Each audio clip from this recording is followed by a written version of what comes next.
Evet arkadaşlar, bugün Onur Alpay Tekyaz Mühendislik'ten Tekyaz Yazılım Soru Doğrusu'na kadar Türkiye Distribütörü hem konser hem de mühendislikleri sunuyor piyasaya. Onur Alpay hocamızla bir bugün kendisi sunum yapacak. Sonunda titreşim analizlerini anlatacak kendisi. Geçen sene de katılmıştı. Geçen sene de bir ısı problemi nasıl çözüleceklerini anlatmıştı. Bugün de titreşim problemi anlatacak. Gemide belki en çok karşılaşan problemlerden birisi. Kendisi başka bir problem üzerinden anlatacak bunu ama aynı problem gemide de uygulanabilir. Kendisini dinliyoruz. Teşekkürler. Hoş geldiniz hepiniz. Şimdi geçen dönem bir tur yapmıştık. Bu sene ikincisini yapacağız. Ben ikinci defa anlatacağım daha doğrusu. İsmim Onur Alpay Tekyaz'da analiz projeleri çalışıyorum. Genel yaptığım iş SolidWorks'un simülasyon eklentisiyle çeşitli mühendislik projeleri gerçekleştiriyorum. Bizim Tekyaz'ın müşterileri çok ağırlıklı olarak SolidWorks kullanan tasarımcı firmalar. Bu tasarımcı firmaların da zaman zaman ihtiyaçları oluyor. Neyle ilgili? İşte analizlerle ilgili ihtiyaçları oluyor. Yapısal dayanımlar olabilir. İşte bugün anlatacağım titreşim olabilir. Geçen hafta ben buradaydım. Doktora kaydımı yeniledim. Doktordan bir tur atıldım, tekrar kabul oldu falan, böyle sıkıntılı bir doktor öğrencisiyim ben. Dolayısıyla şimdi o arada hocalarla konuştuk. Bu haftada başka bir sunum varmış, var böyle ortalığı. Erteleden önce bugün boşluk oldu, gelir misin dediler. Ben de onun üzerine gelip sizlere daha önce geçenlerde karşımıza çıkan bir problemi sizlere anlatmaya çalışacağım. Neler yaptık, nasıl çözdük, ne işe yaradı vesaire gibi. Bu da böyle biraz tuhaf oldu ama burada durmak zorundayım kamera için. Önümüzü kapatıyorsam şöyle biraz kenara çekiyorum, kameramı oraya bir alıyorum diye. Tekyaz'da ilk başlardayım 2005 yılında Tekyaz'da ilk defa başladım. 3 yıl kadar Yıldız Teknik'te makine konstrüksiyonu araştırma görevliliği yaptım. Sonrasında 2010'da Tekyaz'da devam ediyorum. Genel olarak dediğim gibi ağırlık değişim, mühendislik analizleri, projeleri. Şimdi biz müşterilerimize ürünü anlatırken bu grafikte başlıyoruz.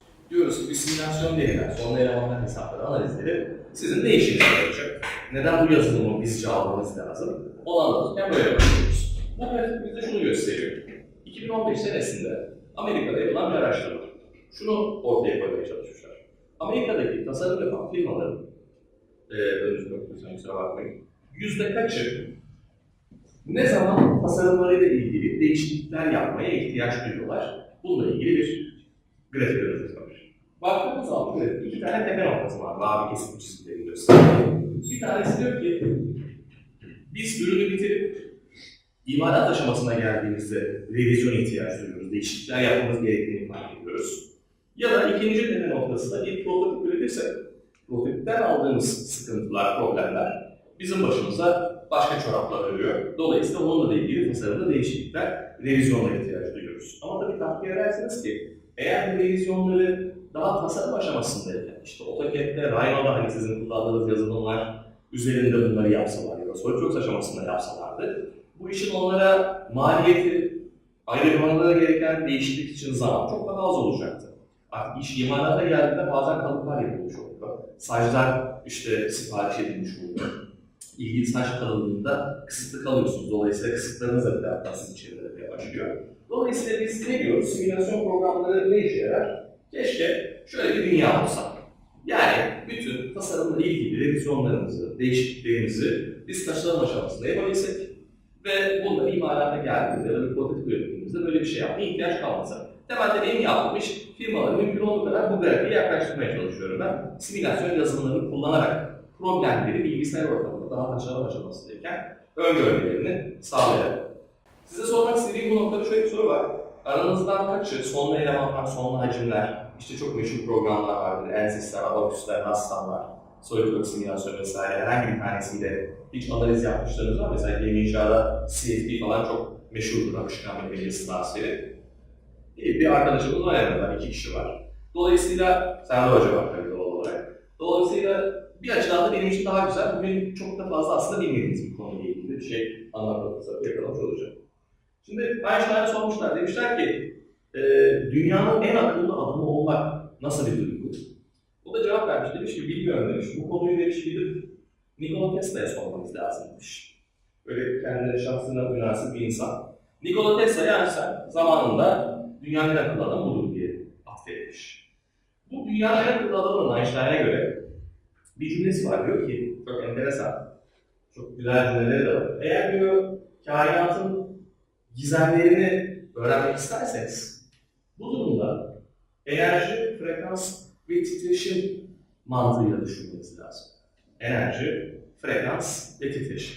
Biliyorsunuz AC akımı vesaire bunlar kişi vaktiyle hakkı verilmemiş dahi vesaire vesaire. Çok güzel bir söz daha var. Bugün beni yargılayabilirsiniz ama diyor, bırakın diyor, gelecek kimin doğru söylediğini ortaya çıkartsın. Bugün belki size ait ama gelecek benim diyor mesela. Şeyde de internette falan gezinirseniz bu vatandaşta diye bir işe yapıyorsunuz diğer taraftan.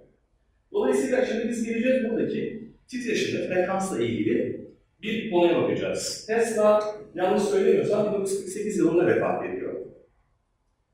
Amerika'da bir köprü, bakayım videolarla ilgili problem yaşayacak mı? Şuradan oynatmaya çalışayım. Süper. As you can see, this bridge was exceptionally long and narrow.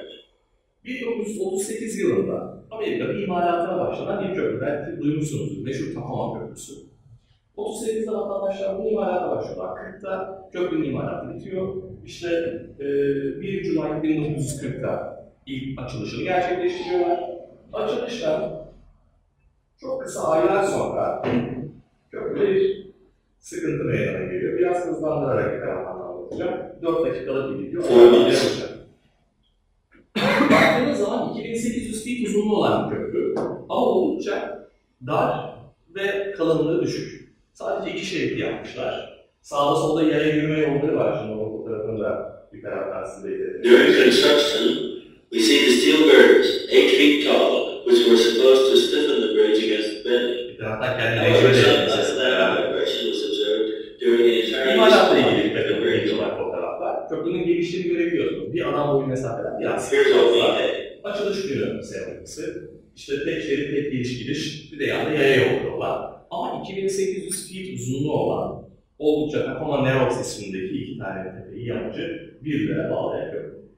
1940 yılının 7 November'da sabah saat 10'da bir titreşim köprü üzerinde meydana geliyor. On November 7th, the bridge suddenly went into a twisting motion. The wind speed was a steady 42 miles per hour. This was enough to keep the bridge oscillating in one of its natural modes of vibration with a period of 5 seconds. Burada önemli bir cümle var. Diyor ki, köprüyü sabit 42 mil bölü saatte esmekte olan bir rüzgar titreşime maruz bıraktı diyor. Ben yanlış bir tuşa bastım. Aynı noktaya tekrar gelmeye çalışayım. Dolayısıyla kritik cümle şu, rüzgarın hızı o gün sabit esmekteydi diyor. Ve bu sabit hızda esmekte olan rüzgar, köprüyü periyodu 5 saniye olan bir twisting motion dediği bir vurulma frekansı karşılığı bir titreşim hareketine soktu diyor. Biz biliyoruz ki periyodu eğer 5 saniye ise 1 bölü t yaptığınızda bu arkadaşın frekansı 0.2 Hz'lik bir frekansta bu köprü titreşmeye başlamış. The wind speed was a steady 42 miles per hour. Yani 1 bölü saatlik. This was enough to keep the bridge oscillating in one of its natural modes of vibration with a period of 5 seconds. Aynen. Oldukça esnek olduğunu görüyorsunuz aslında bir taraftan da. Videoda da ona değiniyor zaten. Bu kadar esnek olması da remarkable diye bahsediyor. Karşıdan koşmakta bize doğru A geldiği olan professor kişi of var. engineering went out to Bir see what mühendislik happened. üniversitesinde bir profesör He's var. coming back. Ne olduğunu anlamaya Along çalışıyor. the Nobel line. Neden böyle bir şey var diye. The road Nobel Line üzerinde işte tam ortasındaki çizgi üzerinde koşarak gelmeye çalışıyor. Bu köprü bu şekilde üzerinde araçlar varken, insanlar varken titreşime başlıyor. Biraz The girders were less flexible. This is going back to normal speed, a little more than an hour like this. bir saatten biraz daha fazla bir süre sonra ama artık bu kadar fazlaca titreşimi bu köprü artık kaldırması mümkün değil. Çünkü şu anda bir rezonans hali görüyoruz. Sabit hızla rüzgar hızı esmeye devam ettiği sürece bu titreşim genlikleri, deformasyon miktarı sürekli artmaya devam edecek. Ve bu köprü artık ister istemez bu işin eninde sonunda yıkıma uğramak zorunda kalacak. Üzerindeki insanlar bu 1 saatlik, 1,5 saatlik süre içerisinde köprüyü tahliye ediyorlar. Araçlarını bırakıyorlar korkuyu, araçlar The car bırakıyorlar. had been abandoned earlier. No one was injured in the whole affair. However, a small dog in the car was frightened and was afraid to come out. Araçta bir köpek kalmış. The bridge. Korktuğundan dışarı çıkamamış, o köprüyle beraber maalesef ölmüş. Ve 11'e 10 geçe, 1 saat 10 dakika sonra köprünün yıkılma anının durumu. Dolayısıyla burada çok enteresan bir şey var burada görmek istediğimiz konu. Şimdi baktığınız zaman bu köprü belki çok tonlarca ağırlıktaki araç, işte kamyon vesaire bunların hepsini taşıyabilir. Ama çok enteresan bir şey, 42 mil bölü saatlik sabit rüzgar hızının titreşim sebebiyle köprüyü yaptıkları var. Bu özellikle inşaat mühendisliği tarihinin önemli anlardan bir tanesi. Titreşimin binaları, köprüleri bu kadar çılgın etkileyebileceğinin ilk canlı kanıtı. Bundan sonra tabii çeşitli önlemler, teknolojiler gelişiyor bu konuyla ilgili. İşte Boğaziçi Köprüsü'nün uzun tellerinde görürsünüz, çana benzeyen dinamik absorberlar ortaya çıkıyor. İşte Taipei Tower'ın çok meşhurdur, en üstündeki sarı kocaman bir küre var. İçi dolu, üst taraftaki titreşimi kendi üzerine alıyor, enerji absorpsiyonu sönümlemesi gerçekleştiriyor vesaire. Ama burada karşımıza çıkan ilk konu titreşim aslında hiç de hafife alınmayacak bir şey. Ve yeterince uzun zaman rezonans halinde titreşime bırakırsanız 2800 feet'lik bir köprüyü bile aslında yıkabilirsiniz anlamına geliyor.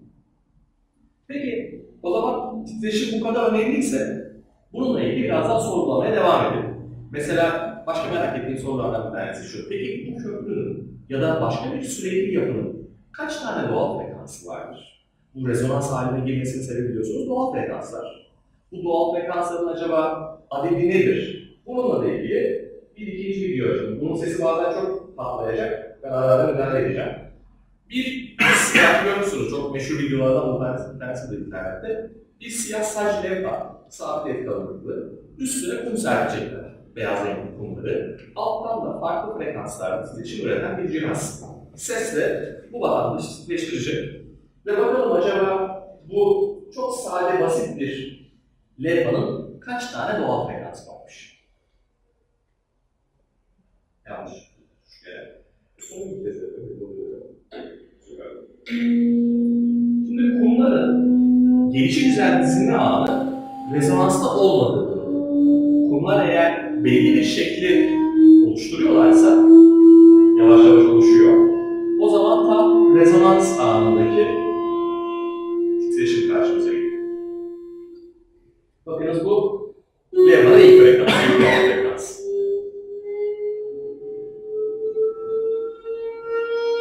Bakınız ikinci doğal frekans.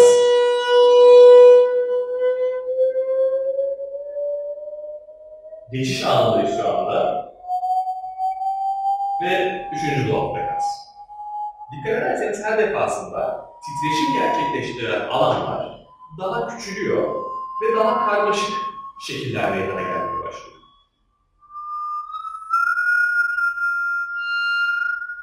Farklı şekiller. Tam şey diyorum, atölyede sanat. Şekilden şekle gitsin farklı frekanslarla. Bir süre sonra sesini duyamadığımız bizim frekanslara doğru çıkacak. Az önce sorduğum sorunun cevabı şu. Bir sürekli yapının aslında sonsuz adet doğal frekansıdır. Dolayısıyla siz frekansı arttırdıkça bu küçük şekiller daha küçük alanlara ayrılacak. Çok daha karmaşık, çok daha geniş. Belki sanatsal açıdan çok daha güzel. Ama sonsuz adet frekans karşımıza gelecek. Dolayısıyla aslında bizim için çok geniş bir aralığı tanımış, tarif etmiş oluyoruz bu noktada. Bir tane küçük bir evden bahsediyorum. Düşünün sizin tasarımında bulunacağınız gemilerin kaç farklı, kaç karmaşık doğal frekans olabilir. Global frekanslar olacak, bir de lokal frekanslar olacak.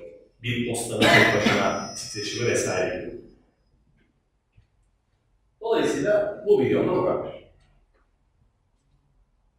Peki bu neden başımıza gitti? Ya da bizim bugüne kadar öğrendiğimiz mühendislik ifadeleri de bunu açıklamaya, konuşmaya çalışsak, bu titreşimi nasıl açıklayabiliriz? Bunun sebebi ne? Bunu oluşturan etkenler ne? Biz bunu nasıl engelleriz? Sorusu. En yukarıdaki görmüş olduğumuz çok klasik bildiğimiz engelen haldeki dinamik denklem. Dinamik kuvvet yasası. Toplam kuvvet F zamana bağlı değişmektedir. Ve işte önce K çarpı D, yani bizim esneme işte yay katsayısı gibi düşünebilirsiniz. K ve esneme miktarı, bizdeki ilk kuvvet miktarı. Yayı çektiniz, içinde belli bir enerji oluştu, bir kuvvet uyguladınız, ne kadar esneyeceğini ifade eder. Dikkat ederseniz D'yi displacement için oraya yapmışlar, yer değiştirme için yapmışlar. D'nin üzerine bir nokta ve iki nokta koyarak deplasmandan zamana bağlı kısmı ittirerek hıza, oradan da zamana bağlı ikinci kısmı ittirerek ivmeye geçmişler. Hız ile N'yi çarpıyorsunuz, sönümü C'yi çarpıyorsunuz. İvmeyle ne yapıyorsunuz? Kütle dağılımını çarpıyorsunuz. Doğal frekansı konuştuğumuz zaman burada bu yapının doğal frekansı kaçtır? Örneğin birinci doğal frekansı kaçtır ilk diye sorduğumuzda yapmanız gereken işlem şu. Kuvvetin üstünü çiziyorsunuz, sönümün üstünü çiziyorsunuz. Ve M kütle dağılımı ve K stiffness dağılımıyla, esnemezlikle, malzemenin rigidliğiyle, katılığıyla yeni bir denklem yapıyorsunuz. Ve aşağıda gözükmüş olduğu gibi F eşittir. İşte 1 bölü 2 pi sabit bir katsayı. Önemli olan cümle K stiffness bölü M kütle dağılımı. Yani bir yapıdaki K'nın ne olduğu, o yapının esnemezliği, rigidliği, doğal frekansı arttırmaya yönelik iş yaparken, ben bu örneğin titreşimi yapıyorsa bu saçı daha kalın yapayım. Bu durumda K'yı yukarılara çıkartıyorum. Neden? Esnemez yaptım, K yukarı çıktı. Dolayısıyla ne olacak? Doğal frekansında yukarıya çıkacak. Ya da kütle miktarı M. Ben örneğin az önceki levhanın tam ortasında diyelim 1 kilogramlık ağırlık koydum. Bu durumda titreşimi dahil olarak kütle miktarını arttırdım. Yine benzer şekilde bu durumda da M aşağıda olduğu için doğal frekansımızı azaltacak anlamına geliyor. Peki rezonans hali, onu da sağ tarafta denklerde görüyorsunuz. Her bir çizgi farklı kritik sönüm oranını bize gösteriyor. Sönüm oranınız eğer düşükse doğal frekansınız sonsuza gidiyor. Sönüm oranınız eğer düşükse sizin yapınızın kendi öz frekansıyla onu titreştirmekte olduğunuz rüzgarın hızının getirdiği frekans üst üste çakışır ise bu durumda rezonans haline geliyorsunuz ve burada gerçekten teorik olarak gerçekleşecek genlik miktarı sonsuza gidiyor. Ya nasıl sonsuza gider? Ya da nasıl olabilir? Ya da küçücük bir rüzgar hızı nasıl köprüyü titreştirebilir? Cevabı şu. Çok eskilerden bir hocamın verdiği bir örnek. Diyor ki, küçük bir kız çocuğu düşünün. Bu küçük kız çocuğu 5 yaşlarında, çok da sevdiği bir şey, 100 kilogramlık bir adamı salıncakla sallamazsınız. Sürtünmesiz bir ortamda olduğunuzu varsayın. C'nin üzerine çizin 0 yazalım.